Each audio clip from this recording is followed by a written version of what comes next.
دوسری بات یہ کہ یہ جو نظریہ ہے نا کہ گروتھ ریشو کم ہو تو ترقی کریں گے، اس نظریے کی بریکیں نہیں ہیں.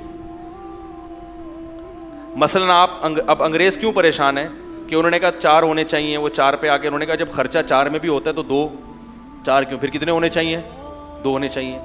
جب 2 میں پھر انہوں نے کہا یار جب اگر بچے ہمارا کھاتے ہیں اور ان کو یعنی ہم اپنی ارننگ کے حساب سے پیدا کریں تو بھائی پھر 2 پہ بھی کیوں خرچ کریں، ہمیں کتنا ہونا چاہیے؟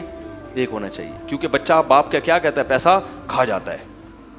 تو پھر کچھ وقت کے بعد انہوں نے کہا یار میں پیدا ہی کیوں کروں، میں جب پیسہ کما رہا ہوں تو سارا اپنے اوپر خرچ کروں نا. یہ سوچ پیدا ہوتی ہے کہاں سے؟ فیملی پلاننگ کے نظریات سے. اور اسلام کیا کہتا ہے کہ بچہ تمہارا نہیں کھاتا، وہ اپنی قسمت کا لے کے آتا ہے. لہذا ایک دھیلا بھی جیب میں نہیں ہے تو آپ کو اسلام نسل روکنے کی پھر بھی اجازت نہیں دیتا. ایک دھیلا بھی نہیں ہے آپ کی جیب میں. اسلام کہتا ہے یہ اللہ کی مخلوق پہلے ہے، تمہاری اولاد بعد میں. تبھی تمام فقہا کا اتفاق ہے کہ خرچے کے خوف سے نسل روکنا حرام ہے. صحت کے لیے روک لی، چلو بھائی وقفہ کرنا ہے، یہ سنبھل نہیں رہے کسی سے، ویسے ہی اس کو شوق نہیں ہے تو ایک الگ بات ہے، ترغیب نہیں ہے، لیکن شریعت کہتی ہے ٹھیک ہے بھائی کوئی زبردستی نہیں ہے اس میں. لیکن اس خوف سے کہ میں کھلاؤں گا کہاں یا اسکول کی فیسیں کیسے بھروں گا، اس خوف سے نسل روکنا کیا ہے اسلام میں؟ کیونکہ اللہ کہتے ہیں اللہ کی مخلوق پہلے ہے، تمہاری اولاد بعد میں. جو خدا ماں کی چھاتیوں میں اس کے لیے دودھ پیدا کر سکتا ہے وہ 12ویں بچے پہ بھی پیدا کرتا ہے. اس کا مطلب وہ ناراض نہیں ہے، ٹھیک ہے نا.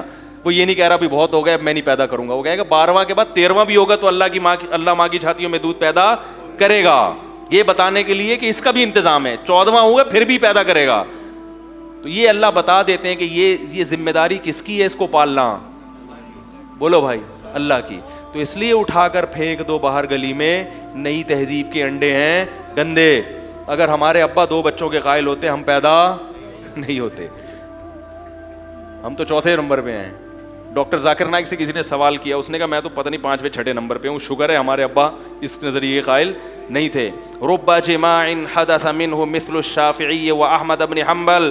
علامہ ابن تیمیہ رحمہ اللہ کہتے ہیں کہ بسا اوقات انسان عورت سے اولاد پیدا کرتا ہے مرد جو ہے نا، اور اللہ اس کی نظر میں امام شافعی اور امام احمد ابن حنبل جیسے لوگ پیدا کر دیتے ہیں. اگر وہ لوگ نسلیں روک لیتے اتنے بڑے بڑے لوگ ان کی اولادوں میں پیدا نہیں ہوتے. سمجھ میں آئے گی؟ پھر بھی نہیں. یہ چیز ایسی ہے نا، کھرچ کے دماغ کیا کر دیا ہے؟ خراب کر دیا ہے. تو بھائی اللہ تعالیٰ ہے جو قرآن میں کیا کہتے ہیں؟ وقدر فیہا اقواتہا. اللہ فرماتے ہیں ہم نے اس زمین میں انسان کو پیدا کرنے سے پہلے اس زمین میں خوراک کے ذخائر کا ایک اندازہ لگا لیا تھا کہ کتنے لوگوں نے آنا ہے. اس حساب سے ہم نے زمین میں پہلے سے پیدا، بولو بھائی، کر دیا. تو اب خواتین کو چاہیے اپنی صحتوں پہ بھی ترس کھائیں. جو موٹاپا چڑھ رہا ہے اتنا زیادہ، یہ نسل روکنے سے چڑھ رہا ہے. جن کی اولادیں ہوتی ہیں ان کی فٹنس دوسروں سے زیادہ اچھی، ان میں موٹاپا نہیں آتا، عمریں لمبی ہوتی ہیں. اور بڑی بات ہے اللہ تعالیٰ اولاد دیتے ہیں جو ہے وہ بڑھاپے کا سہارا بنتی ہے. بڑھاپے میں کون عزت دے گا بھائی آپ کو؟ کون پالے گا آپ کو؟ کوئی بھی لفٹ کرانے کے لیے تیار نہیں ہوتا.